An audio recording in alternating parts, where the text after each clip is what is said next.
course, you can't see that because it's sitting on top of it or duct taped to it. That's the wound, and you can see that's a pretty severe wound. It actually breached the skull when he hit this creature with a tree branch. It was attacking his dog. It killed his dog. He reacted instinctively by, he had a tree branch already in his hand, and he swung it and hit the creature, knocking it down. The remains of his dog was white powder, and I'm going to show you that later on. There were no remains that you could just pick up. I mean, it was powder.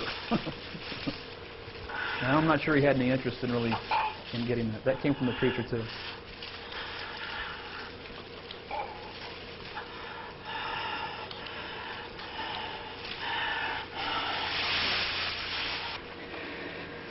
Okay, I think you can stop the video at that point. You can see the whole body is there and everything. So, some people say it was just a head at one point. Okay, now, real briefly, I want to summarize what happened to get to that point, because I didn't realize there are some people that don't know that story. He was on a hike with his dog on October 15th in the Cascades east of Seattle. They were on a trail. The dog took off running ahead of him. He had a 7-year-old golden retriever. She smelled something or sensed something. She took off ahead of him, ran to the brush, disappeared, and seconds later he heard the dog in a struggle. It seemed to be a struggle for its life. And he picked up a branch thinking he needed to defend it from a bear or a wildcat. And when he broke through the brush, he came upon this creature. His dog had it apparently by the left arm. It was vibrating, apparently trying to get away from the dog. And when it saw him, it stopped and looked at him briefly, and then it proceeded to kill his dog. When he saw that his dog was in the throes of death, he became extremely mad, and he took a couple steps forward because he wasn't that far away. Plus, he had a long branch at that point, and he swung it. The creature, I wouldn't say, he said he didn't hit it full, but it was a glancing blow, but hard enough that it knocked the creature down, and it basically looked dead. For all practical purposes, he thought it was dead. I mean, he really felt that it was dead. So he wrapped it up, took it home, and then you see what he examined it. He called his girlfriend, his best friend Gary. Nobody was home, so he ended up doing this examination by himself. It's pretty compelling evidence all by itself, but we've assembled a team of researchers, myself and Dan McAvoy, and we want to share our research findings to help justify. There are some points of contention, I guess, in the research community, and we want to help clarify those things. One of the things that I want to point out, I guess initially, is, and this is just from logic, okay, and I want you people to reflect on this in your own lives. If you didn't have a degree, and you weren't a doctor, and you didn't work at a university, do you think it would be possible for you, and I assume most of you have friends and family in your lives who know you quite well, do you think it would be possible for you to lie about all that stuff, that you're a doctor, that you went to UCLA, that you went to San Diego State, that you worked for 13 years at the University of Washington, that you made all these claims, and then you went publicly with this information, and somehow we're supposed to believe that people in his past have not come forward to refute that? If it wasn't the case, then why has no one come forward to refute it? I know I couldn't do that. If I claimed I was a doctor at the University of Washington, my friends would be laughing about it, and my enemies would certainly come forward and say something about it. But nobody has, and that's suspicious all by itself. And that's just common sense, folks. I mean, apply it to your own life. Do you think you can get away with a monumental lie like that? There's no way. It's not possible. And in fact, the only people who have come forward to testify about anything have corroborated what he said. And we're going to be showing some of that. So think about that in your own lives, and I think you'll come to some good conclusions there. Now, we've also been the brunt of many attacks. As Bob has said, there is a dividing wall between the two factions, either the believers or non-believers. It appears that there's not too many people that can be in the middle. You are allowed to say there's not enough information. You are allowed to say that. It's not a black or white world. We don't always have enough information. But what we do have is we have a right to discover information and have it not be suppressed. Well, I'm going to show you some information that we did an article recently. How many people subscribe to UFO Mag or see that, the U.S. version, not the UK version? Not that many, but Recently, in one of the U.S. magazine, or the U.S. version of UFO magazine, they did an article where they supposedly did some research, and the article was, in my opinion, poorly written, poorly researched, and I want to tell you what I did. If you could switch back to the PC projector for a moment. What's that?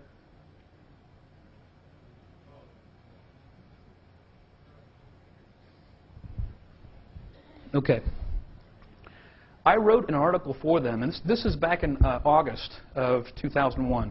I wrote the article for them and said, take a look at this and see what you think. I put a lot of research effort into this. I showed a lot of pictures. I summarized it. I answered common questions. I said what was unique about the case, and I was, giving them this. These are actual photographs of Dr. Reed's that he was going to allow them to print, no charge, no big deal. I went through a long, probably about 3,000 to 5,000 words of explaining the points of the case, why they are important, showing various aspects of the case, and they totally ignored this research, including the bullet wound. And they made a big deal about the bullet wound, and that it's not like any bullet wound they've ever seen. Well, if they had read this article that I wrote for them, they would have had answers to all these questions. Or watch the video that Ron Garner gave them, which also had the video footage of the bullet wound that you see here. And we're going to show that bullet wound video later on here. But this is the kind of stuff that we have had to come up against. And what it amounts to is that it doesn't seem that some people have a willingness to try to educate themselves adequately about a case. And you would think someone in UFO Mag's capacity and responsibility would find it incumbent upon themselves to educate themselves extensively about a case. And yet they came up with this article that was founded on I'm not sure what, because they didn't use my research and they didn't use any of the video evidence that we sent them. In fact, we have a copy of that magazine floating around here. I think Dan McAvoy has a copy. If anybody cares to see it, come and talk to him. I even went through the witnesses, Betty the nurse, Valerie, which we're going to talk about all this stuff here shortly. I laid it all out for them. Harold Chacon's credentials, Dan McAvoy's investigation. The whole magazine could have been devoted to this one thing here if they really had taken the time to do it. And I did it for them, so I was a little perplexed by that whole situation. That was one of the things. We've also been attacked by the Pacific Northwest, and I'm covering these things because people have emailed me in frustration saying, Dan, why don't you defend yourselves with this stuff? Well, because we'd spend all day trying to defend ourselves against these people. They don't have common sense. They don't really want the truth. But, I'm going to say something because I think there are some points that need to be addressed. A group called the Seattle Chat Club up in the Pacific Northwest, I'm not going to name names because that's really immaterial, but they took a witness up in the Pacific Northwest that claimed to know Jonathan and Robert, and they called this witness Skip. And they claimed that they had interviewed this person, and here they wrote an article in the Seattle Weekly and said, these are the results of that. And they said, we found out that Robert's not using his real last name, he's using the pen name. Oh, that's fabulous. Great research there, detective. Then they said, well, Robert worked at this gas station, therefore he couldn't be an author. And I'm like, he can't be an author. Did you look at the book?